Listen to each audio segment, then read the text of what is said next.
Big ബോസിനകത്ത് നമുക്ക് lesbian couples വന്നിട്ടുണ്ടായിരുന്നു. അന്ന് അതിന് ഓപ്പോസിറ്റ് നിന്ന് ലക്ഷ്മി പറഞ്ഞൊരു കാര്യമുണ്ട്, ഞാനത് അക്സെപ്റ്റ് ചെയ്തില്ല. എൻ്റെ കുട്ടി അന്ന് നമ്മൾ സോഷ്യൽ മീഡിയയിൽ ഏറ്റവും കൂടുതൽ കണ്ട കാര്യം ലക്ഷ്മിനെ എതിർത്ത് പറഞ്ഞ ആൾക്കാർ. പേഴ്സണലി ഞാനും ചിന്തിച്ചിട്ടുണ്ട്.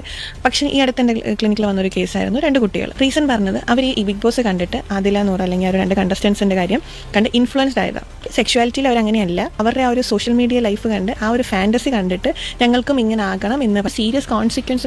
അത് കാരണം കുട്ടിയുടെ 10ാം ക്ലാസ്സിൽ നടക്കേണ്ട ബോർഡ് എക്സാമിൽ നിന്ന് പോലും സ്കൂളിൽ നിന്ന് മാറ്റേണ്ടി വന്നു. മറ്റേ കുട്ടിയുടെ ഭീഷണി എന്ന് പറഞ്ഞാൽ സൂയിസൈഡ് ചെയ്യും എന്നൊരു സാധനം. അന്ന് ഞാൻ കണ്ട പേരൻസ് വല്ലാത്തൊരു മാനസികാവസ്ഥയായിരുന്നു. അവരുടേതായിട്ടുള്ള ഫൈൻഡിങ് തുറന്നു പറയുമ്പോൾ നമുക്ക് ഒരു കേസ് വരെ മനസ്സിലാവുന്നത് ഇത്ര കൗൺസിലേഴ്സ് തുറന്നു പറയാത്തതുണ്ടാവും, ഐഡന്റിഫൈ ചെയ്യാത്തതുണ്ടാവും, മനസ്സിലാക്കാത്ത കൗൺസിലേഴ്സ് ഉണ്ടാവും, അങ്ങനെ കൗൺസിലറുടെ അടുത്തേക്ക് പോവാത്ത ആളുകളുണ്ടാവും, ഫാമിലിയോ മറ്റൊന്നും അറിയാതെ ഹൈഡ് ചെയ്ത് വെച്ചിട്ടുള്ള ആളുകളുണ്ടാവും. പിന്നെ അല്ലാതെ ലീഗലി തന്നെയുള്ള കുറേ റെസ്ട്രിക്ഷൻസ് കൊണ്ടും ഇങ്ങനെയുള്ള കേസസ് ഉണ്ടെങ്കിൽ തന്നെ എന്തെയില്ല പറയില്ല.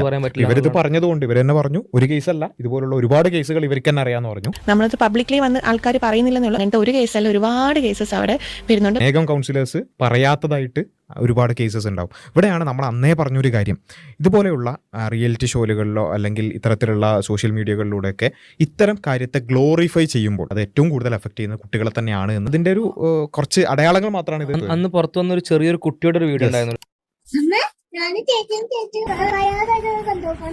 ആണോ? അങ്ങനെ കല്യാണം കഴിക്കാം. അങ്ങനെയൊന്നുമില്ലടാ. ചിലപ്പോ ബോയിനെ കല്യാണം കഴിക്കും, ഗേളിനെ കല്യാണം കഴിക്കും, ഗേളും കല്യാണം കഴിക്കും. ഏറ്റവും കൂടുതൽ ബോയും ഗേളുവാ.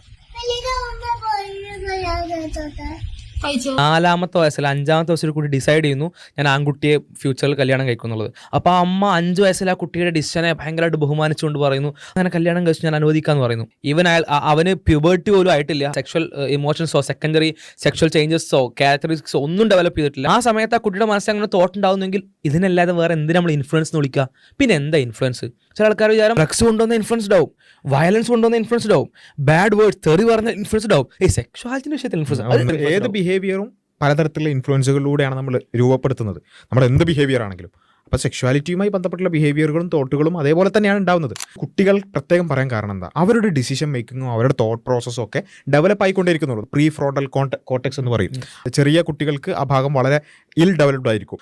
അപ്പോൾ ആ സമയത്ത് ഇങ്ങനെയുള്ള ഇൻപുട്സ് കിട്ടിയാൽ അതിലേക്ക് പോകാനുള്ള സാധ്യത നമ്മൾ അന്നേ പറഞ്ഞു, അത് ഉണ്ടായിട്ടുണ്ട് എന്നുള്ളതിന്റെ തെളിവുകളാണ് ഇപ്പോൾ വരുന്നത്. This is just tip of an iceberg.